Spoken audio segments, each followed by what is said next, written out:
Assalamu alaikum wa rahmatullahi wa barakatuh. This is Hamza Foy with Ihya 502 podcast.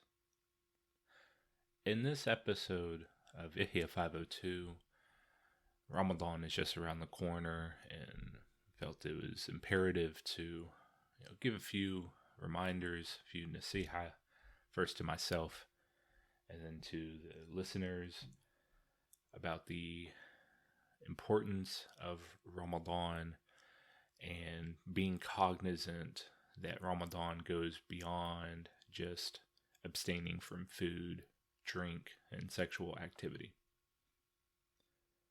Before I begin, I want to thank everybody for tuning in. I want to thank everybody for listening consistently, sharing the podcast with others. And I want to remind people we are on YouTube, Substack, Spotify, and Apple Podcasts. So, with Ramadan quickly approaching, and alhamdulillah, we are alive to see another Ramadan. Typically, when I sit down with new reverts, they want to understand, the do's and don'ts of Ramadan. And typically, even if they have just become Muslim, they have a little bit of knowledge pertaining to, I know that I'm not supposed to eat. I know that I'm not supposed to drink. So they'll ask, between what time and what time do I abstain? What else am I abstaining from? And it's easy to get lost in these do's and don'ts, especially pertaining to, abstaining from food, abstaining from drink, abstaining from sexual activity, what is considered actions that could break the fast. And oftentimes we forget that in Islam, just as we are supposed to abstain from this physical nourishment, we are also meant to abstain from a number of vices. Vices such as gossiping, such as slandering, such as rude or harsh language. There is a hadith that comes to mind. It's a hadith that I read fairly frequently that reminds me of the importance of ensuring not only that I'm fulfilling the obligations that I am committing consistently, good deeds, but that I'm abstaining from harming other people. And I think this hadith, in an indirect way, it illustrates the two categories of rights that we have to respect in our living mundane world. In Arabic, we refer to them as Huquq Allah and Huquq al-ibad. They roughly translate to the rights that God has over us and the rights that we have over each other as living human beings, men and women. So, in this hadith, Abu Hurairah reported that the Prophet sallallahu alaihi wasallam said, "Do you know who is bankrupt?" He's sitting with a group of his Sahaba, his companions, and they reply, the one without money or goods is bankrupt. And the Prophet, he says, "Verily the bankrupt of my people, of my ummah, are those who come on the day of resurrection with prayers, fasting, and charity, but also with insults, slander, consuming wealth unlawfully, shedding blood, and striking others. The oppressed will each be given from that bankrupt person's good deeds. If his good deeds run out before justice is fulfilled, then their sins will be cast upon him, and he will be thrown into the hellfire. This hadith, from my youth, was very important to me because in the Islamic tradition, we have this categorization of Huquq Allah and Huquq al-ibad. Huquq Allah, the rights that Allah has over us, is that we fulfill our obligatory prayers. And of course, we can do additional sunnah, nawafil prayers, that we fast during the month of Ramadan. And these rights that Allah has over us, if we are deficient in fulfilling them, then once again, who are we answerable to? To Allah subhanahu wa ta'ala. We seek forgiveness. In certain circumstances, such as missed prayers, there are specific acts that you must perform in order to overcome that deficiency, to kind of wipe that off. However, with Huquq al-ibad, the rights that people have over one another, we are answerable to one another in the sense that person A he backbites person B.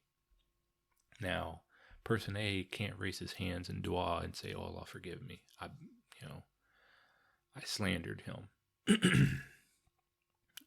Person A has to go to person B and seek that forgiveness. And there's other hadiths that illustrate that you should be seeking forgiveness in this world, in this mundane living world.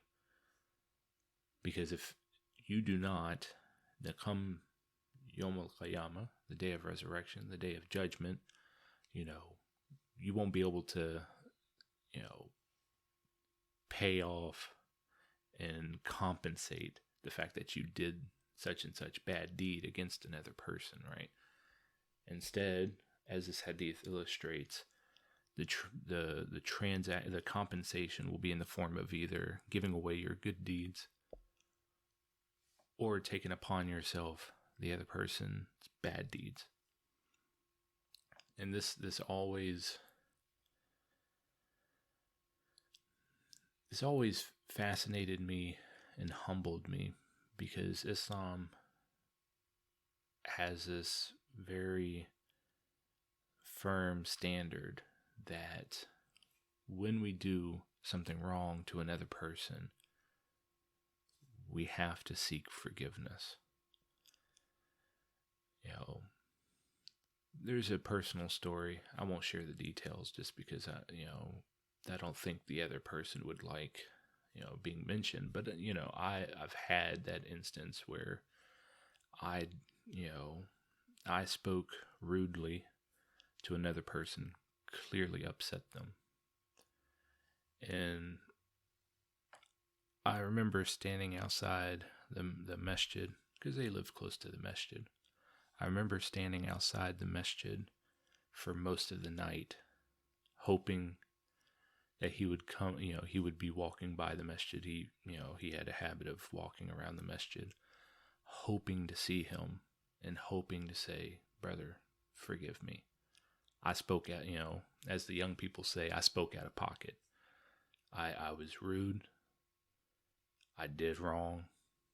Brother, please forgive me."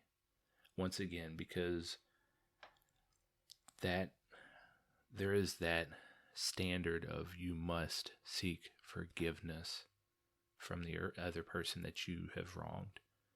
Once again, you may have been rude to them. You may have cussed them out of anger. You may have, committed backbiting, or you may have slandered their name in front of others.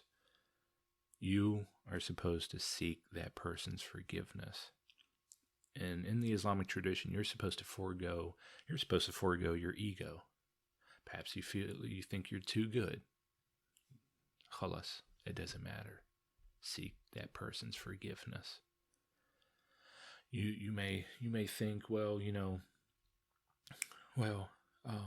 he's not such a good person either, or she's not such a good person either. Doesn't matter. You committed the wrong. You seek forgiveness.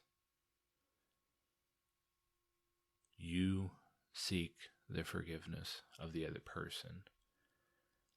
And that impacted me so much. I know I mentioned in the previous episode about the panel discussion for reverts. I was not Christian before becoming Muslim. I was Buddhist. And Buddhist, not, I'm not gonna, bash, but I noticed, there was a lot of like passivism, whereas in Islam, it's very proactive. If you've done something wrong, do your work to fix it. Do your work to rectify the problem. A lot of people I've noticed, when I talk to them, they've never heard of this categorization, Huquq Allah and Huquq al-ibad. And so I do want to mention one more hadith, just to kind of illustrate more about Huquq al-ibad, the rights that people have over one another, man and woman. Abu Huraira reported that the Prophet sallallahu alaihi wasallam is saying, 6 are the rights of a Muslim over another Muslim. And a Sahaba said, "O Prophet, what are these?" So the Prophet replied, "When you meet the Muslim, offer them greetings, the salams. When he invites you to a feast, accept it. When he seeks your counsel, give him your counsel. When he sneezes, say, Huquq Allah. When he falls ill, visit him. And when the Muslim dies, follow his, in this translation, it's Bir, B-I-E-R, basically follow his funeral procession, perform the janazah. Now, this hadith mentions 6, but obviously with the Quran and Sunnah taken as a whole, we also understand that, people have, a right to have their property protected from others. People have a right to have their dignity protected. And from that springs the concepts that you're not supposed to backbite, you're not supposed to slander, you're not supposed to ridicule. And so this Ramadan, as you abstain from food, from drink, if you're married, from sexual activity, be cognizant that it's not just the physical that you're abstaining from. It's the emotional, the mental harm that perhaps before Ramadan you may have had a habit of inflicting on others. Now that Ramadan is here, commit to yourself that I'm no longer going to insult, ridicule, harm others physically or verbally. Commit to abstaining from that too. Commit to abstaining from the vices, whether they're habitual or not. And we know realistically how hard it can be to break habits. if you happen to have a habit of doing something wrong, whether it's, cussing or being rude or backbiting, then use, whatever little bit of Sha'ban, the month of Sha'ban that we have, use that to start prepping yourself. Break those habits. And keep in mind that it's not just abstaining from food and drink, it's abstaining from vices. It's abstaining from,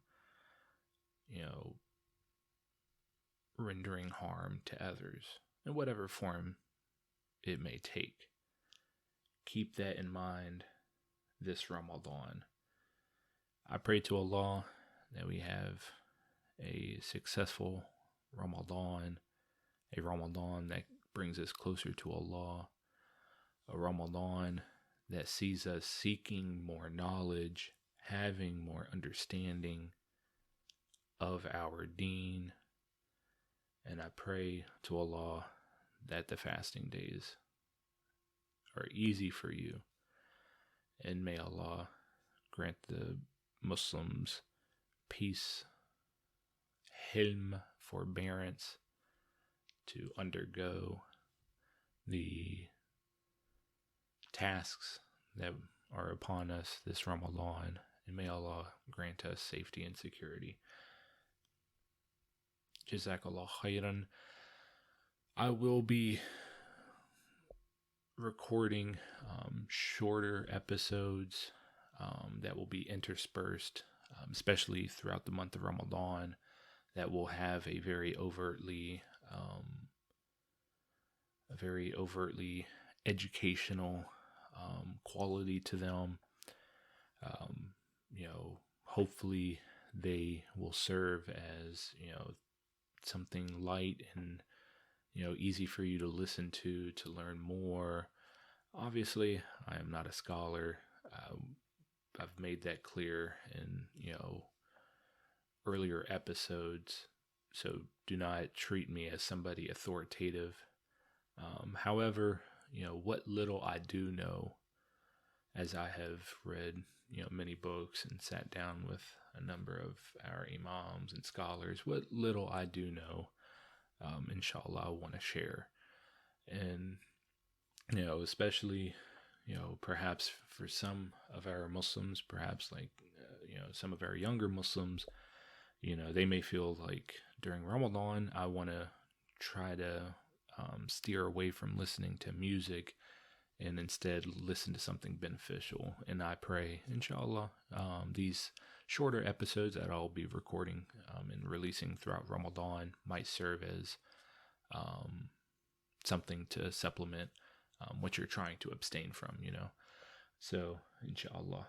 Jazakallah khairan. Wassalamu alaikum.